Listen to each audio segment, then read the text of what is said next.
Bienvenue dans Parce que, le podcast qui explore pourquoi et comment réinventer les relations humain-animal. Je m'appelle Marie et depuis plus de 20 ans, je suis sur le terrain pour sensibiliser, former et observer les animaux et ceux qui les aiment. Dans cette saison 0 du podcast, je vous propose de réfléchir avec moi à l'impact de nos mots et de nos pratiques sur les relations humain-animal. Bonne écoute!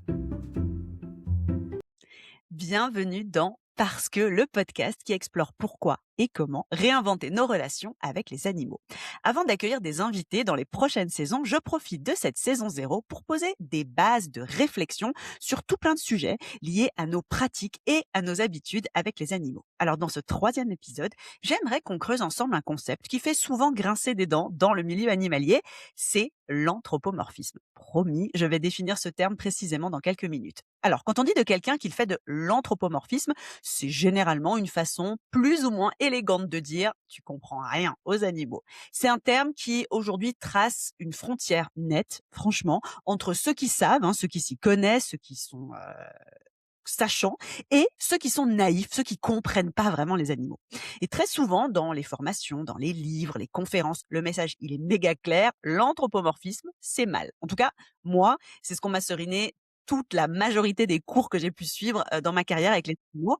J'entendais en permanence, il faut pas faire d'anthropomorphisme, il faut apprendre à détecter cette tendance à l'anthropomorphisme et surtout à s'en débarrasser. Sauf que plus je travaille avec les animaux, plus moi je me forme et plus je forme moi-même des passionnés, plus j'observe ce qui se passe sur le terrain et plus je pense que c'est, encore une fois, une simplification et que cette manière de penser, elle est loin d'être suffisante. Et c'est de ça dont j'ai envie de parler dans cet épisode.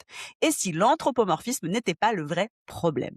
Pire. Et si l'anthropomorphisme pouvait être utile? Pour commencer notre réflexion, il faut remettre un peu d'ordre dans les mots parce qu'on mélange souvent des choses très différentes et que, comme toujours, les mots et les concepts ont énormément évolué avec le temps. Alors, historiquement, le terme anthropomorphisme, ça vient du grec anthropos, l'humain, et morphé, la forme.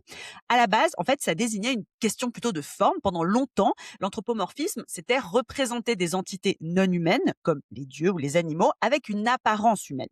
On retrouve cette idée-là de l'anthropomorphisme dans l'art, dans les mythes, dans les fables, par exemple, pensez aux fables de La Fontaine, bien sûr, où on voit par exemple des animaux, normalement quadrupèdes notamment, représentés debout, ils peuvent parler, ils portent des vêtements, ils ont des rôles sociaux humains.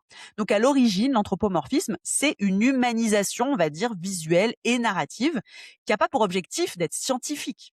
Elle sert à rendre le monde plus compréhensible, plus racontable. Et ce n'est que plus tard, avec le développement des sciences modernes, que ce mot d'anthropomorphisme, il a pris une connotation négative, en désignant plutôt une erreur de raisonnement, une projection un peu naïve, un peu pas assez rigoureuse, on va dire ça comme ça. Aujourd'hui, l'anthropomorphisme, c'est le fait d'attribuer à un humain des émotions, des intentions, des pensées, des états mentaux, formulés avec des mots et une compréhension humaine.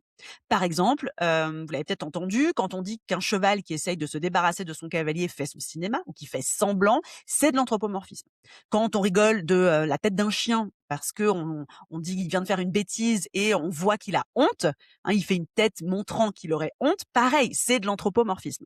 On explique finalement ce qu'on voit, un comportement, en y collant une explication un peu simpliste, comme on le ferait finalement pour une situation entre humains. Petite parenthèse d'ailleurs. Beaucoup de ces simplifications, elles sont nulles aussi entre humains. Et c'est juste en fait un moyen finalement de pas se remettre en question, de pas se mettre à la place de l'autre en prenant en compte sa vision de la situation, ses émotions, ses besoins, etc. On retrouve notamment beaucoup ce type de mécanisme dans les échanges entre les adultes et les enfants. Bon, je pourrais en parler des heures, mais je vais refermer la parenthèse pour le moment. Donc, je reprends. L'anthropomorphisme, c'est donc expliquer un comportement, une attitude de l'animal, donc en l'occurrence, avec un point de vue strictement humain et généralement un point de vue très simpliste. Dans beaucoup de milieux animaliers, ce mot est immédiatement associé à l'ignorance. Une personne qui fait de l'anthropomorphisme, c'est quelqu'un qui ne comprend pas le comportement de l'animal. C'est quelqu'un qui plaque ses propres émotions sur l'animal. C'est quelqu'un qui prend pas assez de recul. Donc, en soi, cette critique, elle n'est pas absurde. Effectivement, l'anthropomorphisme, c'est une projection qui peut mener à des vraies erreurs d'interprétation. Mais il existe un autre type de simplification qui peut être délétère à nos relations avec les animaux. Je ne sais pas si vous connaissez ce terme, mais c'est ce qu'on appelle l'anthropocentrisme. L'anthropocentrisme, c'est penser le monde à partir de l'humain, pour l'humain et avec l'humain, comme norme, comme centre, comme son nom l'indique. Quelqu'un qui fait de l'anthropocentrisme, il va considérer que l'humain est le centre de l'univers. Généralement, on parle plutôt d'une société anthropocentriste. Alors là encore, je pourrais ouvrir tout plein de parenthèses, notamment pour évoquer que certains peuples, par exemple en Amazonie, sont anthropocentristes. L'humain est la forme pour eux la plus aboutie du vivant. Et pourtant, ils intègrent totalement les non-humains, notamment les animaux, mais pas seulement, dans leur rapport au monde. Et ils se montrent probablement beaucoup plus respectueux des autres êtres vivants que ce que nous pouvons faire dans nos sociétés. Par exemple, ils vont pas mettre en place d'élevage intensif et d'abattoirs à la chaîne. Bref, encore une parenthèse que je referme. Mais ce qui est intéressant à retenir, je pense, c'est que toutes ces manières de penser l'animal sont finalement liées à la manière dont la société pense l'humain. Et donc, anthropomorphisme ou anthropocentrisme, finalement, ce sont des démarches cognitives de simplification pour mieux comprendre, mieux appréhender, mieux communiquer finalement avec ce qui n'est pas humain. Et c'est amusant parce que on peut constater, en tout cas moi je le vois vraiment sur le terrain, que quelqu'un peut tout à fait utiliser un langage anthropomorphique, simplifié, en collant une interprétation trop humaine à un comportement animal, et pourtant faire un énorme effort pour se mettre au niveau de l'animal, pour le comprendre.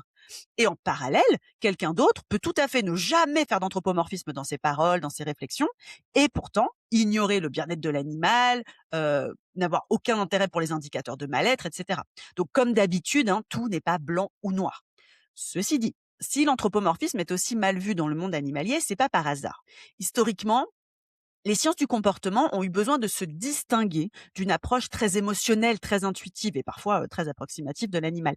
Les chercheurs, ils ont peu à peu arrêté d'expliquer les comportements de l'animal par des intentions morales humanisées et ils ont peu à peu mis en place des méthodes et des approches bien plus précautionneuses, bien plus prudentes. Donc la méfiance envers l'anthropomorphisme, elle part d'une intention qui est légitime à la base, protéger l'animal de nos projections d'humains simplistes. Mais le problème, c'est que cette méfiance, elle est parfois devenue un vrai réflexe.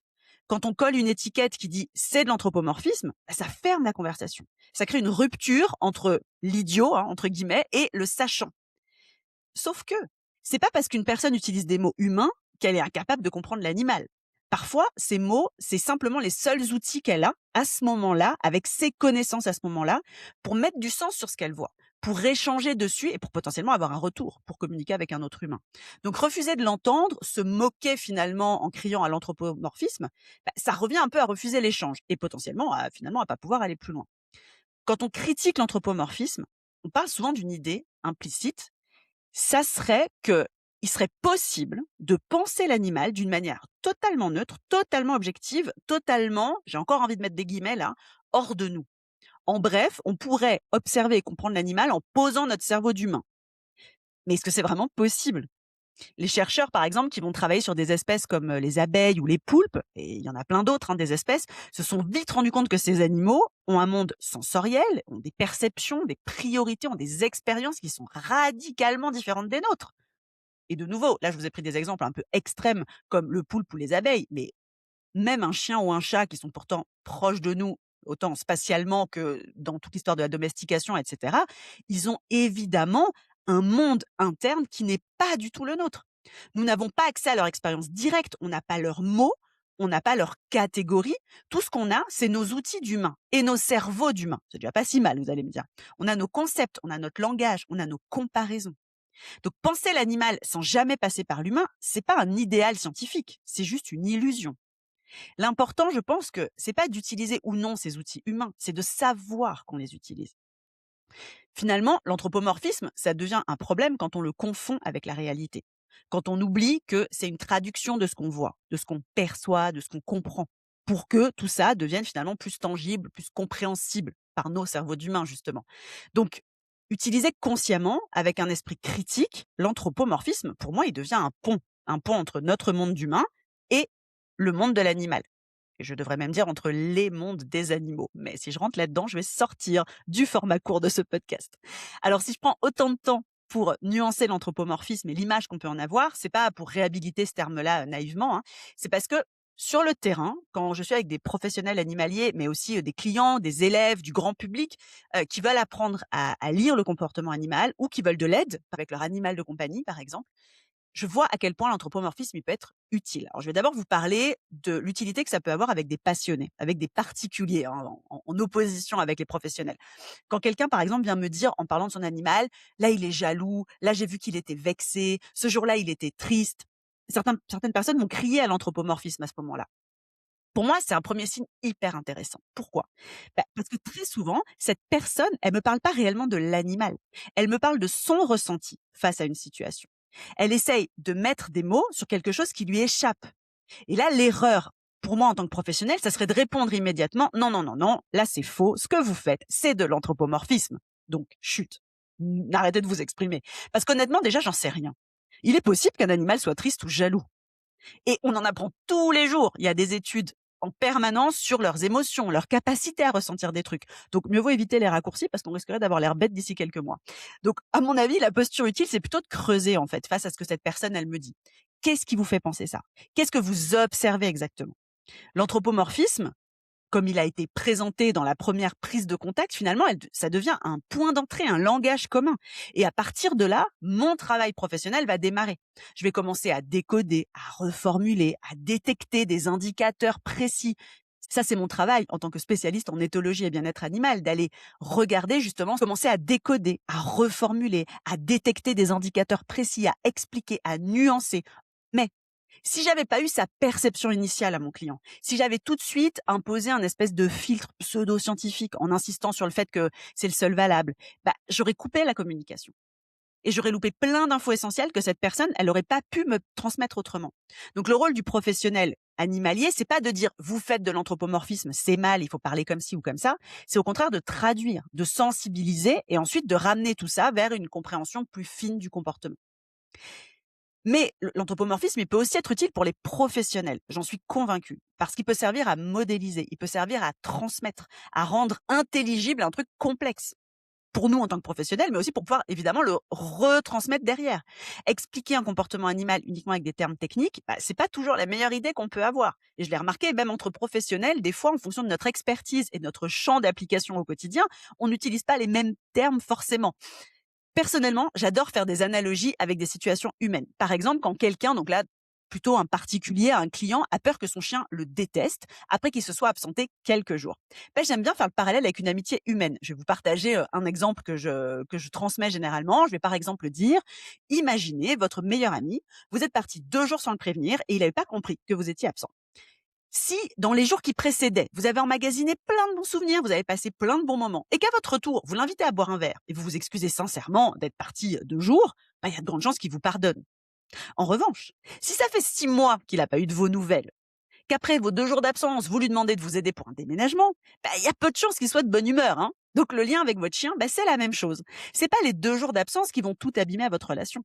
C'est le lien créé avant et le lien créé après. C'est la somme cumulée des bons souvenirs. Je referme les guillemets. En faisant ça, je fais de l'anthropomorphisme en un sens. Cette personne, elle va évidemment pas emmener son chien boire un verre, et il est fort possible que le chien ne soit pas rancunier comme le serait un humain. Mais cet exemple, il va me permettre d'aider la personne face à moi à prendre du recul, à sortir de son émotion à chaud et à comprendre ce qui se joue. Donc oui, je suis convaincue que l'anthropomorphisme peut vraiment être utile, à condition de ne jamais oublier que c'est un outil pédagogique, pas une vérité scientifique et littérale. Donc finalement, on en arrive à la fin de cet épisode. La question, c'est peut-être pas est-ce que je fais de l'anthropomorphisme, ni est-ce que l'anthropomorphisme c'est mal, mais plutôt est-ce que je suis capable de discernement? Est-ce que je sais remettre en question mes interprétations? Est-ce que je me forme? Est-ce que je suis prêt ou prête à corriger ma lecture quand on m'apporte des nouveaux éléments? Et ça, qu'on soit professionnel ou pas. Même vous, avec votre animal de compagnie, vous pouvez vous poser ces questions-là au quotidien. L'anthropomorphisme, c'est pas dangereux en soi. Ce qui nuit aux animaux, c'est l'absence d'esprit critique. C'est l'absence de connaissance, c'est l'absence d'humilité. Paradoxalement, je pense que accepter que notre regard soit imparfait, soit humain, c'est peut-être la première étape pour réellement s'approcher du monde animal. Dans le prochain épisode de ce podcast Parce que, on s'attaquera à une autre idée très ancrée. Pourquoi l'humain veut-il dominer l'animal? D'où vient cette obsession? J'ai envie de vous parler histoire, pouvoir, domestication, coopération, consentement. Promis, toujours en gardant ce format court. Parce que évidemment, là encore, la réalité, elle est beaucoup plus complexe que ce qu'on pense souvent. En attendant la semaine prochaine, n'oubliez pas de laisser une note, un avis ou un témoignage sur votre plateforme d'écoute afin de faire connaître ce podcast au plus grand nombre et de me motiver à traiter plein de nouveaux sujets et à accueillir plein de super invités très bientôt. Je compte sur vous. À la semaine prochaine dans Parce que.